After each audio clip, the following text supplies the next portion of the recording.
A 16-year-old minor was murdered in broad daylight in the national capital. The accused Sahil has been arrested by the Delhi police. In fact, a 2-day police custody has also been given to the Delhi police from the Rohini court. Over the last 2 days since this incident has happened, the Delhi police has gone ahead and done its investigation in this entire matter. Prima facie, the kind of details that have come out from this entire investigation are actually very, very shocking. Sahil, who knew Sakshi from the last 8 to 9 months is what we are being told. In fact, it is being said that they were in a relationship as well. Now, things started turning south when the accused is claiming that Sakshi started talking to her ex-boyfriend Praveen in this entire matter, and Sahil did not like it. He initially told Sakshi to not go ahead and speak with him, but Sakshi asked him to stay away from him, otherwise she will go ahead and give a complaint to the police. This entire incident happened on Saturday, and on Sunday Sahil goes ahead and kills Sakshi in broad daylight. In full public view. There were at least 12 to 13 people who were present on the spot who did not even try to go ahead and save this dastardly attack that was happening on a minor in front of their eyes. The police has now taken custody of Sahil. The court has given a 2-day police remand. The main argument of the police at this point is that they still haven't found the murder weapon that was used in the crime. And Sahil claims that he threw the murder weapon somewhere in Rithala. Now, search operations are on in Rithala is what we are being told. On the other hand, the finding the murder weapon is going to be one of the most crucial piece of evidences that the police is going to get, and hence finding this is going to be the most important part. Now, Sahil, who has no criminal record as of now, the police hasn't found any background or criminal record on him as of now. But yes, the manner in which he behaved after going ahead and killing Sakshi, that actually tells that he had a criminal psychology. Not only after stabbing Sakshi for at least 16 times and smashing her face with a rock, he goes ahead, switches off his phone initially and then breaks the SIM because he knew that through the SIM card his location could be traced, and throwing away the SIM card is the best way forward henceforth, as he wants to go ahead and save himself from the police. So he throws away his SIM card, goes and boards a bus towards Bulandshahr, changes 2 buses en route to Bulandshahr, where so that even if police tries to trace him, they get misled as he had changed 2 buses in this entire matter.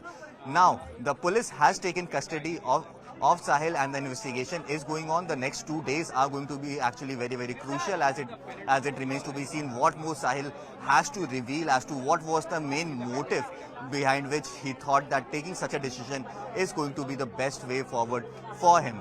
Now, currently I am reporting from the residence of Sakshi, where BJP MP Hansraj Hans had just arrived over here just a few minutes ago and has spoken to the family. The BJP now demands that an amount of rupees 1 crore should be given to the family of the deceased, and along with that, a government job should also be given. So yes, in the next few hours, as politics continue to realm over it, what remains to be seen as to how quickly can the Delhi police go ahead and make sure that the weapon that was used in the crime is recovered and the statements of Sahil is recorded on record, because that is going to be something that is going to be very, very crucial when eventually the charge sheet is going to be filed and presented in front of the court. Till then, the main focus of the Delhi police at this point in time is to go ahead and find the murder weapon, because that is the most crucial piece of evidence. On the other hand, the politics has already started. BJP MP Hansraj Hans had already come over here. Yesterday, Delhi CM Arvind Kejriwal went on Twitter and said that the manner in which the law and order situation has deteriorated in the national capital, the LG should look into it. So yes, the political to and fro has started in this. On the other hand, the family of Sakshi is still waiting for justice to be served to them. So yes, what remains to be seen as to how quickly can the Delhi police close this entire case and make sure that that Sahil, who has committed this gruesome crime, is not only put behind the bars, but yes, he is awarded the strictest of punishment through the court. Delhi के Shahabad dairy में एक नाबालिग लड़की की बेरहमी से हत्या कर दी गई। हम उसी मृतका के घर में मौजूद है, उसके माता पिता हमारे साथ मौजूद हैं, उनसे बातचीत करेंगे। सर, आपको कब पता चला? वो रात को मेरे को 8:30 साढ़े 8 बजे 9 बजे के आसपास। तो पुलिस ने इन्फॉर्म किया आपको? नहीं, एक लड़की थी, वो आकर के बताई, बोली साक्षी को मार डाला। किसने मार डाला, कुछ बताया? ये नहीं बताई, बोली साक्षी को मार डाला। वो एक लड़की भावना, उसकी सहेली थी साक्षी, को आके बताई। आपकी हंसराज हंस जी से बात हुई होगी, अभी आपसे मिलने आए थे, वो क्या आश्वासन दिया उन्होंने? उन्होंने कहा ठीक है जी, हम उसको फांसी की सजा दिलाएंगे और जो है हम वो पाप तो हमारे साथ उसने किया ही है, इंसाफ दिलवाएंगे। अपनी बेटे से आखिरी बार कब बात हुई थी सर? उससे तो मेरी बीच में बात होती रहती थी, कभी लंच में बात कर लेता था, कभी बात तो होती रहती थी जी, कभी इसको भेज साथ में चले जाते थे, चलो बेटी ठीक ठाक हो, हाँ ठीक हूँ। आपको जानकारी कैसे मिली? कैसे क्या पता चला वो आपको? साक्षी को नाम उस बदलकर दिन बात कर रहा था जब या उस उससे दिन मैं संपर्क थाने में में वहाँ गई हाँ। तो वहाँ यही सिर्फ ये सुनी, मैं ये पूछने की कोशिश की किसने मारा, मैं तो देख को पागल हो गई। सिर्फ ये सुना तो कोई कोई कहने लगा कि साहिल नाम का लड़का मारा, यही मैं वहाँ जानी थाने में, उससे पहले कुछ नहीं। कैसी थी साक्षी? बिटिया का शरीर देखा क्या आपने?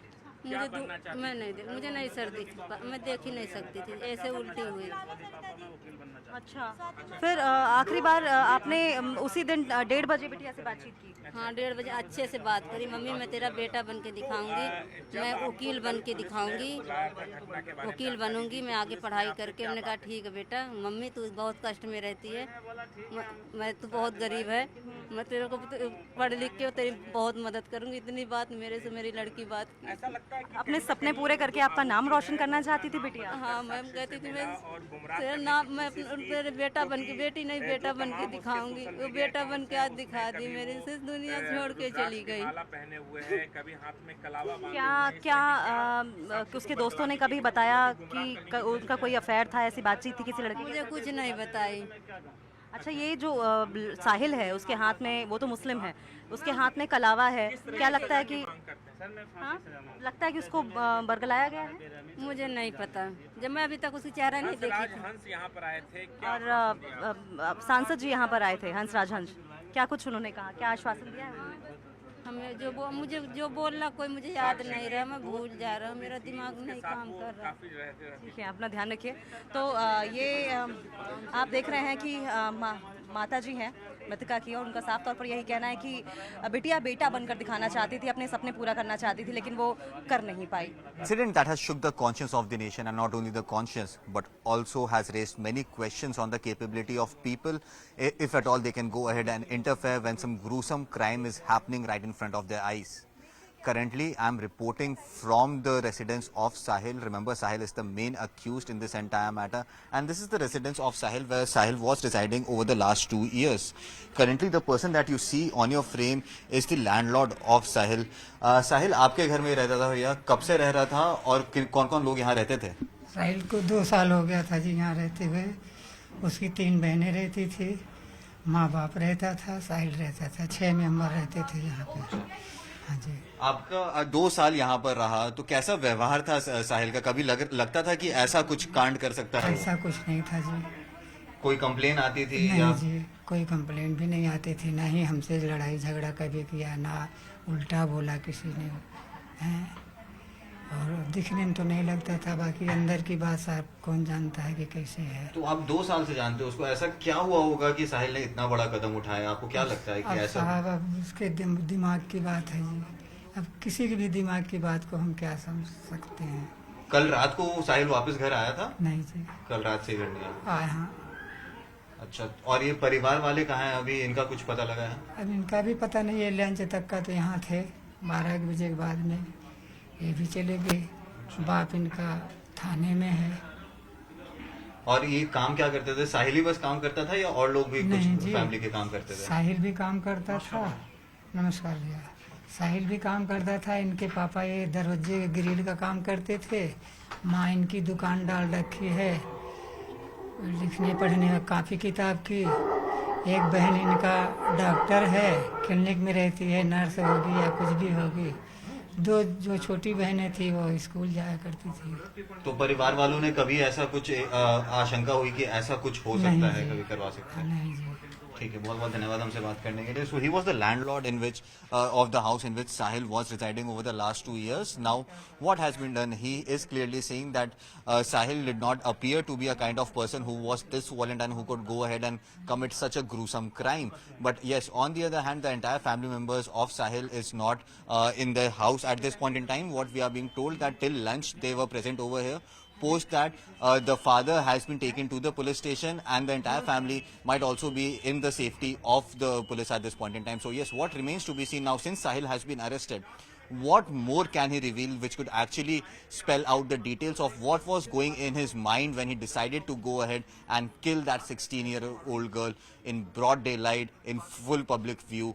till then, the investigation is on. Sahil has been brought back at this point in time from Bulandshahr to the national capital, where he will be investigated. Now, the statements of Sahil are going to be very, very important. But yes, this was the residence in which Sahil was living, and after committing the crime, he did not return back to his house.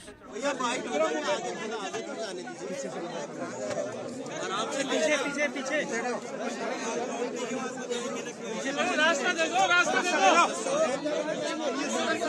रास्ता दे दो।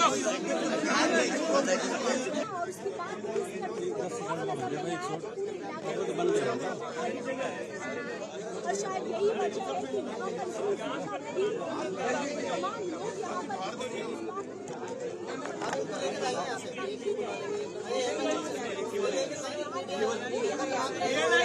उन्होंने हुक्म किया, HM साहब ने, गृह मंत्री जी ने हुक्म किया, तो मैं फिर हमारे जो स्टेट प्रेसिडेंट साहब है सचदेवा, उनका प्रभारी साहब तो सो ही नहीं रहे सुबह। तो भैया वो कमी तो हम कैसे पूरी करें? कोई लफ्ज़ नहीं इनको हौसला दे। लफ्ज़ कौन सा अल्फाज यूज़ करें जिससे इनका बच्चा वापस आ जाए? इसलिए बोल तो मैं सकता नहीं ज़्यादा, बाकी थोड़ी आर्थिक मदद के लिए भी इनको हमने विनती की है।